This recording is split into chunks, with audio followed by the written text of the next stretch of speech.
욥기 35장 9절 10절 말씀을 함께 여러분과 함께 나누려고 하는데요. 우리가 올해 시작하면서 지금까지 계속해서 하나님에 대한 말씀을 나눴습니다.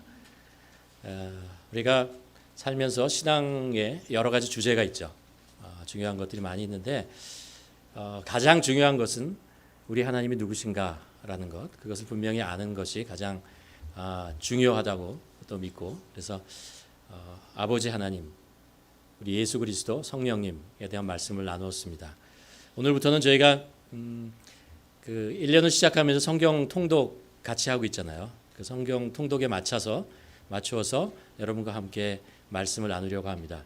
욥기는 저희가 사실은 지난주에 끝난 내용이지만 시편과 욥기 속에 나와 있는 우리 인생의 중요한 주제 하나가 있죠. 고난이라는 것입니다. 그 주제를 여러분과 함께 욥기의 말씀을 통해서 함께 나눠보는 시간을 가지려고 합니다.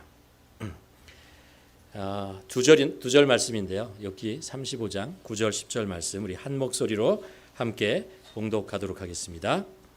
사람은 학대가 많음으로 부르짖으며 군주들의 힘에 눌려 소리치나 나를 지으신 하나님은 어디 계시냐고 하며 밤에 노래를 주시는 자가 어디 계시냐고 말하는 자가 없구나. 아멘. 여러분 성경 통독 잘 하고 계십니까? 좋습니다. 혹시 하다가 어떤 이유 때문에 잠깐 멈추신 분이 계십니까? 다시 시작하시면 됩니다. 또 아직 혹시 시작하지 않으신 분들이 있으면 다시 하면 지금부터 하시면 됩니다. 계속해서 우리가 성경 통독에 맞춰서 여러분과 함께 이제 말씀을 함께 나누려고 하니까 여러분 함께 이제 올해 말까지 요한계시록까지 계속해서 읽어 나가며 또 그 속에 담겨져 있는 하나님의 말씀들을 주일날 여러분과 함께 나누는 시간을 가졌으면 좋겠습니다. 제가 오늘 이제 욥기에 대한 말씀 또 시편에 나오는 말씀을 여러분과 함께 나누려고 하는데, 말씀을 이제 나누면서 제가 제 서재에서 이것과 주제가 되는 책을 하나 이렇게 골랐습니다. 어떤 책이냐면 옥하는 목사님이 지으신 책 중에 고난에는 뜻이 있다라는 책이 있습니다. 그 책을 함께 읽으면서 또 말씀을 보면서 여러분과 함께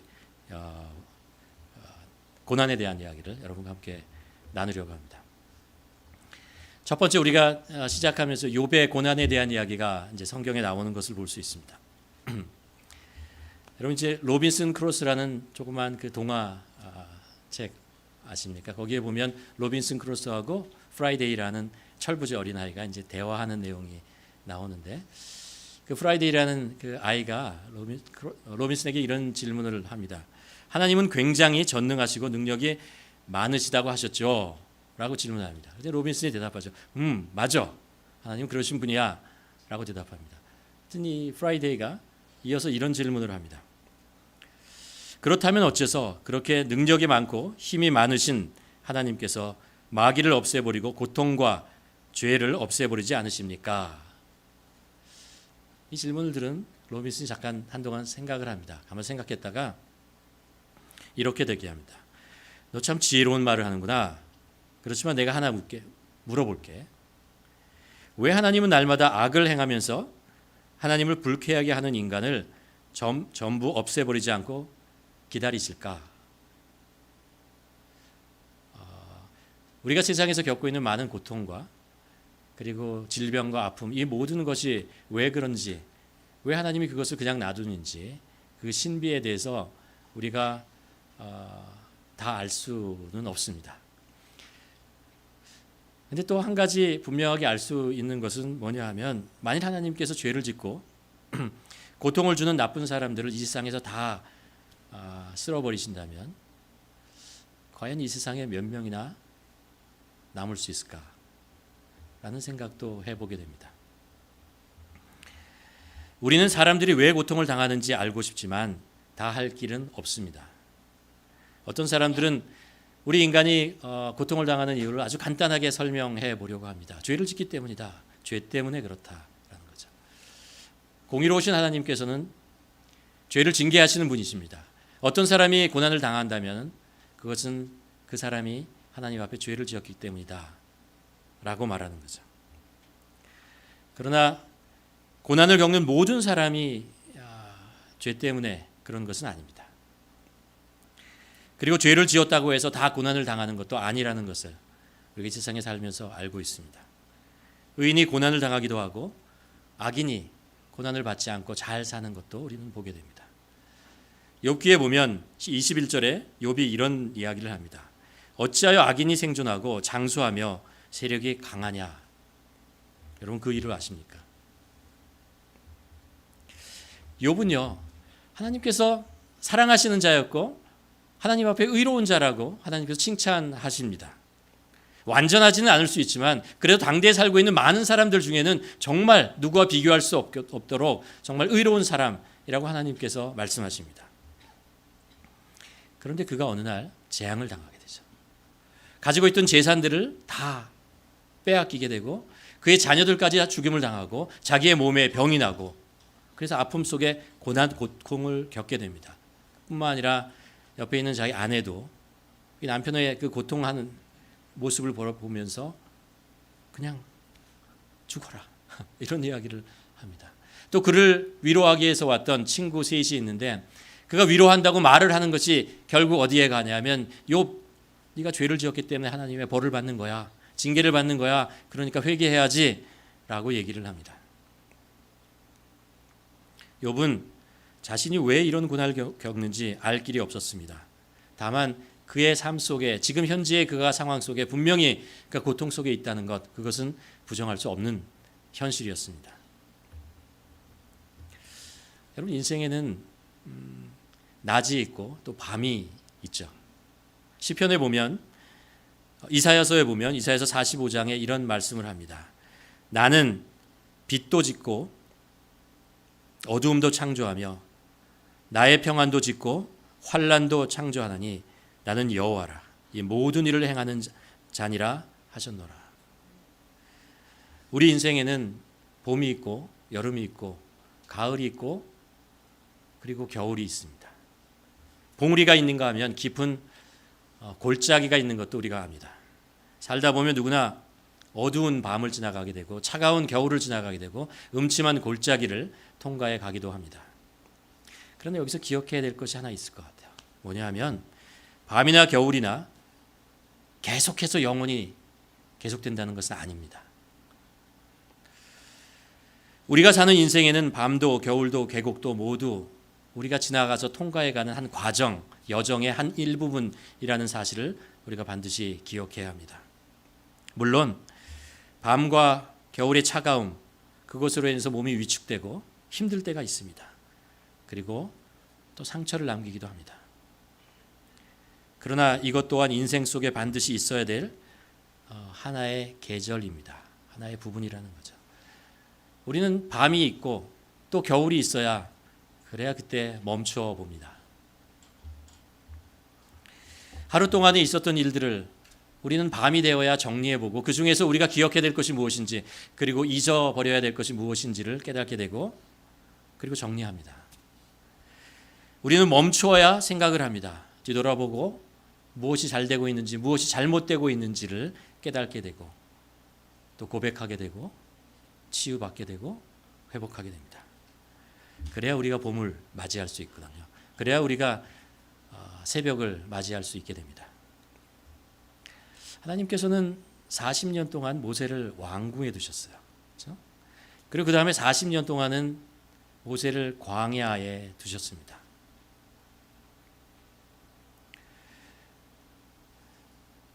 모세는 그 기간 동안에 배반, 실패 이런 것들을 경험했고 또 보잘것없는 목동으로서 40년 동안 광야에서 지내야 했습니다.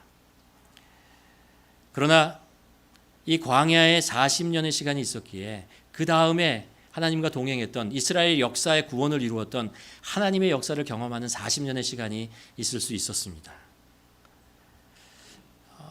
흥미로운 것은 80년 동안 그러니까 모세가 광야에 있었다는 뜻이에요. 똑같은 광야에 그가 80년 동안 있었습니다. 그런데 첫 번째 40년 동안은요, 정말 차갑고 힘들고 어려운 시간에 정말 외롭고 외톨이가 되고 실패한 자로서 40년 동안 그 스스로가 있었다고 생각을 했습니다. 그런데 동일한 그 광야에서 나머지 또 다른 40년의 시간들은 하나님과 동행하며 하나님의 역사를 이루고 하나님의 백성들과 함께 그 약속의 땅으로 가는 그 여정에 있었던 그런 40년의 시간을 동일한 위대한 광야에서 보냈다는 것을 우리가 알 수 있습니다.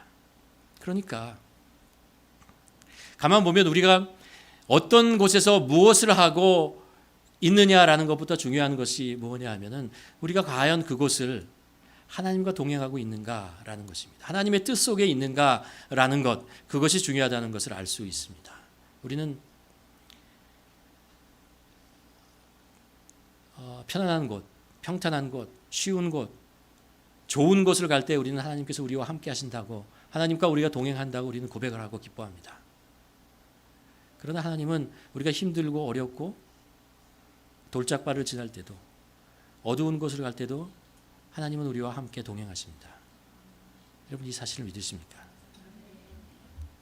시편 119편에 가면 시편 기자가 이런 고백을 합니다. 고난 당하는 것이 내게 유익이라. 이로 말미암아 내가 주의 율례를 배우게 되었나이다. 주의 손이 나를 만들고 세우셨나이다. 그러니까 시편 기자가 고난을 당하기 전에는 하나님의 말씀의 뜻이 무엇인지 잘 몰랐다는 거예요. 모르는 게 아니고 하나님의 말씀의 그 중요성, 가치 이런 것들을 별로 중요하게 여기지 않았다라는 것입니다. 오히려 세상에 살아가면서 세상 사람들이 얘기하는 것, 세상에 말하는 가치들, 그것이 자기에게 더 유익하고 좋은 것이라고 생각했습니다. 그래서 그것을 따라가면 나의 인생이 평탄대로로 가고 나에게 훨씬 더 좋은 인생이 있을 것이라고 믿었던 것이죠. 그런데 어느 날 그의 인생이 고난을 겪게 되었습니다. 넘어져 버렸습니다.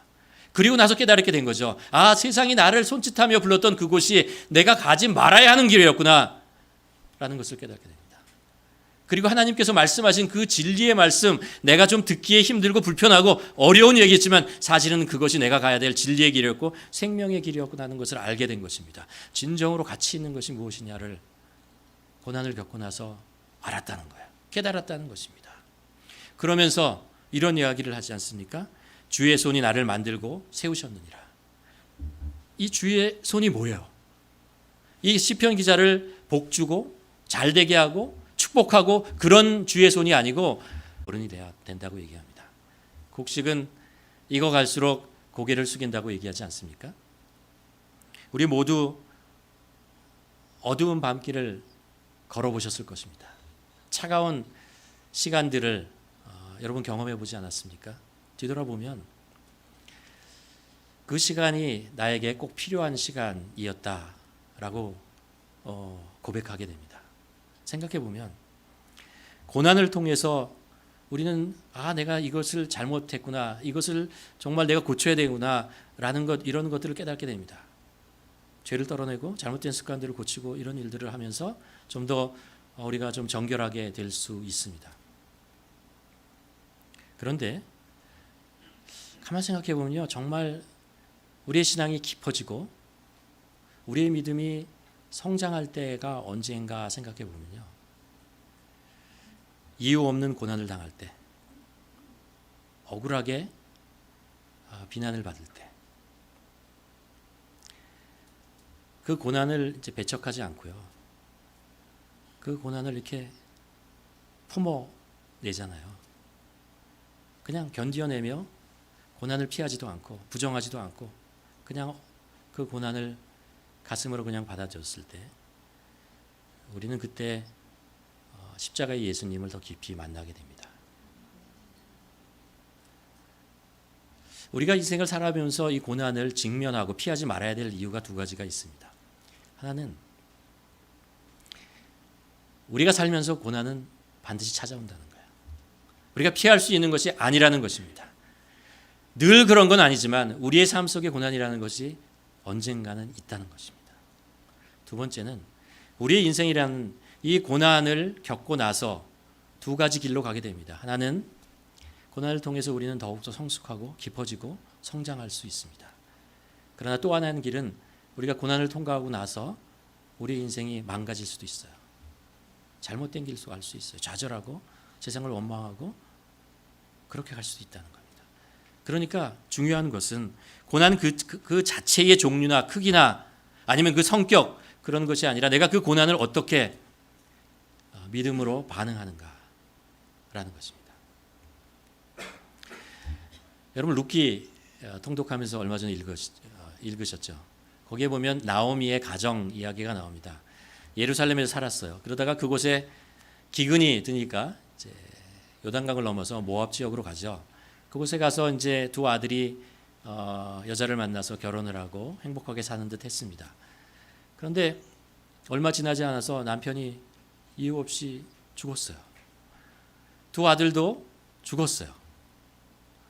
이제 그러니까 그 집안에는 여자 셋만 남았습니다. 참담한 형편이었고 어떻게 살아야 될지 정말 막막한 형편에 놓여 있었습니다.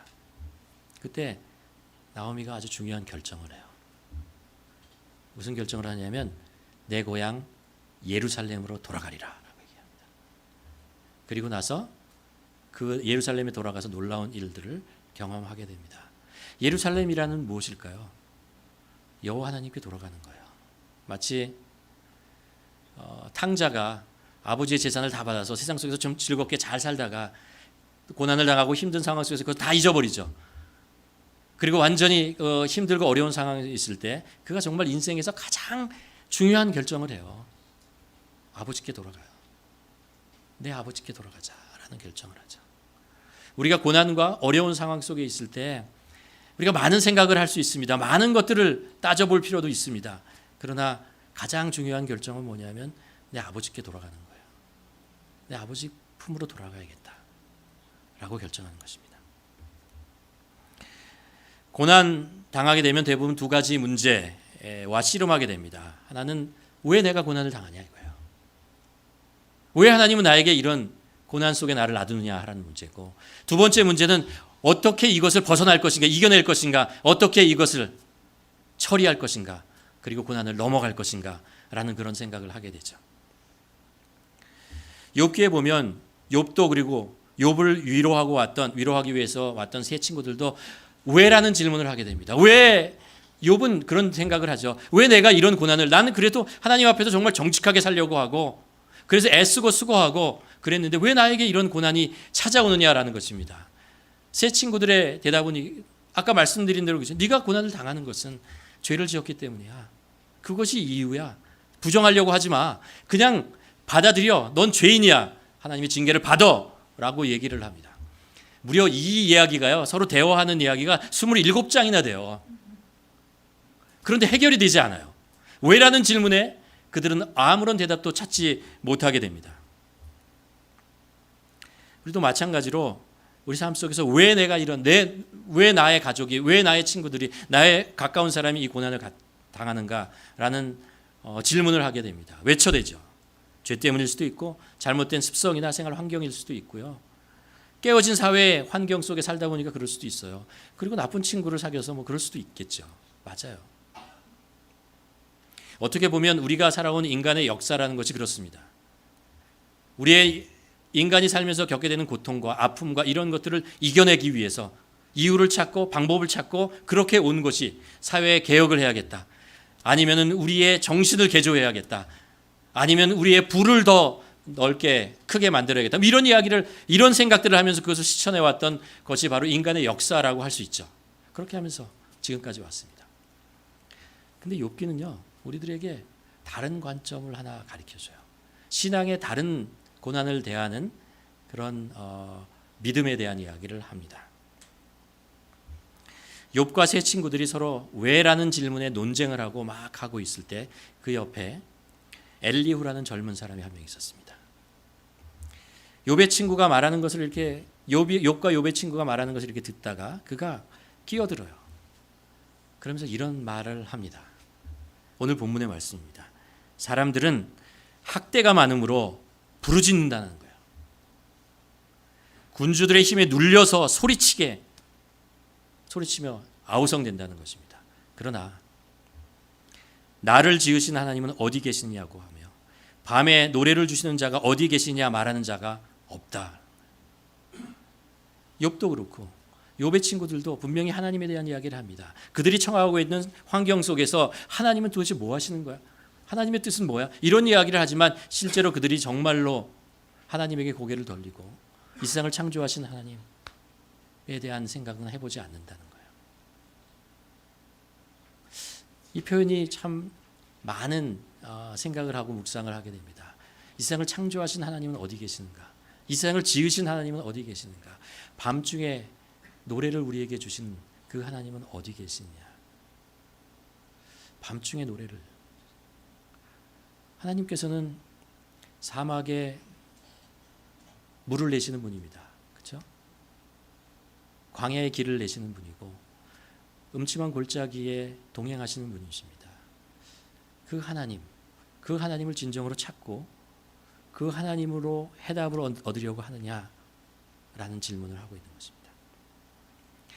어떻게 보면 우리의 해답은 이 고난을 어떻게 하면 이겨내는가에 우리의 해답에 초점을 맞추면서 살아가지만 사실 그것보다 더 중요한 게 있다는 거죠.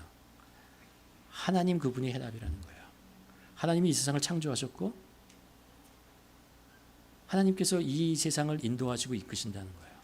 아까 이사야서에서 우리가 보았지만 하나님께서는 낮도 만드시고 밤도 만드셨습니다.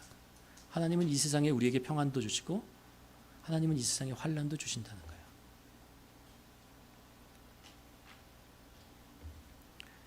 왜 공의로우신 하나님께서 나를 징벌하시는가? 그 논쟁을 잠깐 멈추고 나를 이 고난 속에 두신 분이 하나님이시라는 것을 인정하라는 거예요. 그리고 하나님은 지금 나와 이 고통을 함께 아파하신다. 고난의 이유를 밝혀내는 것이 중요하지만 그것보다 하나님은 지금 어디 계신가? 라는 것을 찾아보자. 우리가 고난, 시련, 불행을 겪고 있을 때 필요한 믿음은요, 사랑의 하나님께서 지금 이 고통 속에 나와 함께 동행하신다는 거예요. 왜 이것을 물리치지 않으시냐고요? 몰라요. 그러나 중요한 것은 이 고통 속에 하나님께서 나의 눈물 속에 같이 눈물을 흘리신다는 거예요. 나의 상처에 우리 주님의 눈물이 떨어지고 있다는 사실을 우리가 깨달는 거예요. 그것이 중요하다는 거예요. 마태복음 8장에 보면 예수님과 제자들이 갈릴리 호수, 갈릴리 바사를 이렇게 항해하며 지나가는 그때 겪었던 사건을 기록하고 있습니다. 제자들과 예수님이 배를 타고 갈릴리 호수를 지나가고 있습니다. 근데 잔잔했던 호수에 이제 바람이 불기 시작하고 그리고 막 풍랑이 일어나더니 급기야 막 비가 내리기 시작을 합니다. 폭풍우가 막 몰아치기 시작합니다. 제자들은 놀랍고 두려웠고 당황했습니다. 그래서 그들이 할 만큼 무엇인가 다 해보았습니다. 어떻게 하면 이 상황을 좀 진정시킬까? 많은 노력을 했지만 다 허사였어요. 안 되는 거예요. 그때 그들이 깨달았습니다. 아, 예수님께서 함께 계시지라는 것을 깨닫게 보고 그 예수님을 찾아요. 근데 예수님은 그 갑판에 누워서 주무시고 계시는 거예요. 예수님 막 깨워요. 주님 살려주십시오. 저희가 죽게 되었습니다. 그때 예수님이 일어나면서 말씀하십니다. 왜 두려워하느냐? 믿음이 적은 자라. 말씀하시면서 그 바다를 폭풍을 향해서 책망하시면서 잠잠케 하시는 것을 볼 수 있습니다. 제자들이 믿음이 참 적어요. 그렇죠? 예수님과 같이 배를 탔잖아요. 근데 그 폭풍과 어려움이 왔을 때 그들이 까맣게 예수님이 함께 하신다는 걸 잊어버렸습니다. 그리고 자신의 노력과 자신의 힘으로 무엇인가 한번 이겨내 보려고 애를 썼습니다. 그만큼 절박했다는 거예요. 두려움이 왔다는 것이고, 그래서 많은 일을 하다가 이게 안 된다는 것을 깨닫고 나서야 그때 아, 그렇구나. 맞아. 절망의 순간에 예수님이 함께 계셨지. 우리와 함께 계시지라는 것을 깨닫고 예수님에게 시선을 돌리는 거예요. 예수님께서 말씀하시죠. 믿음이 적은 자야. 제가 오카드 목사님의 책을 읽으면서 그분이 이 말씀을 이렇게 해석하는 것을 들었습니다. 사람들은 이런 폭풍 같은 고난 속에서 자신이 너무 작다는 것 때문에 한탄하고 좌절합니다. 나는 평소에 그래도 믿음이 있다고 생각하고 믿음 생활 잘했다고 생각을 했는데 이 고난과 힘든 것이 오면 왜 내 심정이 이렇게 흔들리고 마치 믿음이 없는 사람처럼 이렇게 연약한 나의 모습이 되어버리는가라는 것 때문에 좌절하고 실망하고 쓰러진다는 거예요. 한탄한다는 것입니다. 그런데 주님은 우리의 그 적은 믿음을 귀하게 여깁니다. 적은 믿음 괜찮아요. 아무리 대단한 사람도요, 아무리 대단한 놀라운 사람들요, 고난이 오고 시련이 오면요, 다 믿음이 작아져요. 두려움이 생기고 의심이 생겨납니다. 그러나 중요한 것은 그 작은 믿음이라도 있다는 거예요. 제자들은 그 적은 믿음으로 예수님이 그들과 함께 하신다는 것을 알았어요. 깨달았어요. 이 적은 믿음이 우리의 눈에 보기에는 적은 믿음이고, 이것을 가지고 내가 무엇을 할 수 없을 것 같고, 내가 이 적은 믿음으로 하나님에 나갈 때 하나님이 나를 보고 책망하고 그것을 아무 일도 하지 않을 것이라고 생각하지만 그렇지 않다는 거예요. 이 작은 믿음이라도 가지고 주님 앞에 나가면 주님은 그것을 가지고 우리들의 작은 믿음을 가지고 책망하지 않으시고 그것을 통해서 무엇인가 하나님의 뜻을 이루어 가신다는 거예요. 제가 어렸을 때 저희 집에 펌프가 있었습니다. 마당에 펌프가 있었는데 펌프질을 이렇게 하면 물이 나오죠. 근데 펌프를 한동안 안 쓰면요, 물이 안 나와요. 왜 안 나오는지 아세요? 첫째, 펌프에 물이 없어서 그렇다. 두 번째, 지하수가 말라서 그렇다. 어느 거죠? 펌프가 말라서 그래요. 지하수는 있어요. 지하수에는 물이 있는데 펌프가 말라서 그래요. 그래서 우리는 거기다 한 바가지 이렇게 물을 붓죠. 그러고 나서 열심히 하면 끄럭끄럭 하다가 물이 조금 올라오는 소리가 나더니 물이 터져 나오는 것입니다. 우리가 고난 속에 우리의 믿음은 작아질 수밖에 없어요. 그러나 하나님께서는 야, 네 믿음이 적어. 그 믿음 가지고는 나의 능력을 너한테 나타낼 수 없어. 그렇게 말씀하시지 않는다는 거예요. 하나님은 그런 분이 아니라는 거예요. 하나님은 우리의 믿음이 작고 연약해 보이지만 그 믿음을 가지고 하나님이 계시는구나. 내가 하나님께 돌아가야 되는구나. 하나님밖에 없구나. 하나님 도와주십시오. 살려주십시오. 이야기를 듣고 싶다는 거예요.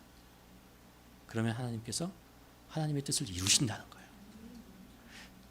믿음이 크고 믿음이 작은 게 중요한 것이 아니고 믿음이 있다는 것 자체가 중요하다는 것입니다. 우리에게 믿음이 있으면 돼요. 작아 보이세요? 연약해 보이세요? 보잘것없어 보이세요? 부끄러우세요? 괜찮아요. 괜찮아요. 하나님은 그 믿음 때문에 하나님이 우리 주님이 나와 함께 하시고 나의 구원자 되신다는 것을 믿고 고백하면요, 그것을 통해서 하나님께서 놀라운 일을 이루신다는 것입니다. 우리가 두려워할 것은 내 앞에 고난이나 어려운 문제가 아니라 그 고난 중에 함께 하시며 우리를 위해 울고 계신 하나님, 그분을 잊어버릴 때입니다.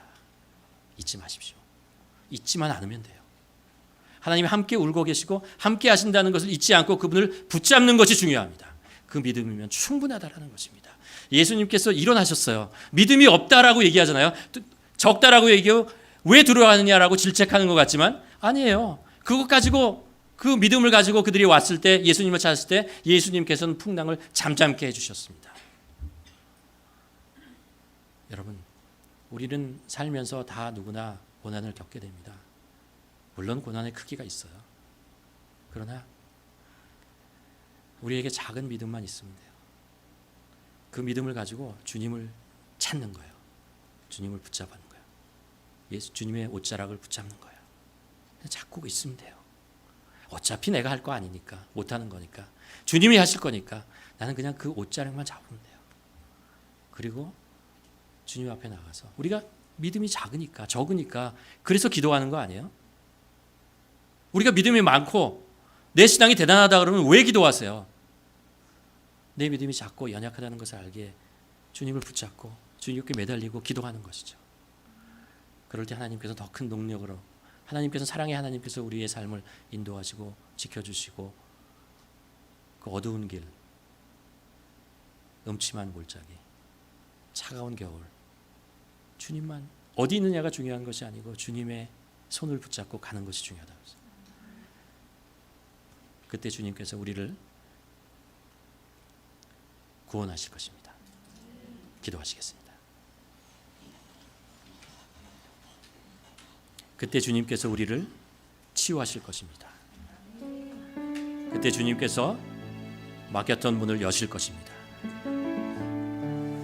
그때 주님께서 보이지 않는 길을 보여주실 것입니다. 기도했으면 좋겠습니다. 제 믿음이 작습니다. 그러나 이 연약하고 부족한 작은 믿음이지만 제가 주님을 붙잡습니다. 주님의 옷자락을 붙잡습니다. 주님만 따라갑니다. 주님 도와주시옵소서. 주님만이 있으시면 됩니다. 주님이 이루실 것입니다. 우리 주님을 바라보며 기도하는 시간 갖기를 원합니다.